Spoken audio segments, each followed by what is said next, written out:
शहदादकोट में धारियनि खे डोमिसाइल ठाहे ॾियण ऐं कूड़नि डोमिसाइलनि ख़िलाफ़ एहतिजाजी मुज़ाहिरो कयो वियो। शहरियुनि वहाब पंद्राणी, वकार भट्टी, अली रज़ा खोखर, नसीर सीलरो, फिदा भट्टी, शाहिद अवाण ऐं ॿियनि जी अॻवानी में प्रेस क्लब अॻियां एहतिजाजी मुज़ाहिरो कयो। उन मौक़े ते अॻवाननि मीडिया वारनि सां ॻाल्हाईंदे चयो त रेवेन्यू खाते जे कामोरनि पारां ॻरी रिश्वत एवज़ धारियनि खे डोमिसाइल PRC ठाहे ॾेई मक़ामी माण्हुनि जो हक़ गज़ब कयो वञे थो। हिननि मुतालबो कंदे चयो त धारियनि खे ठाहे ॾिनल डोमिसाइल रद्द कया वञनि।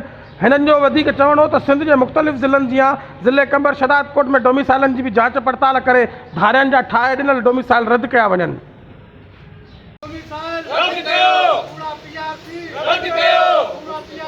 रद्द कयो।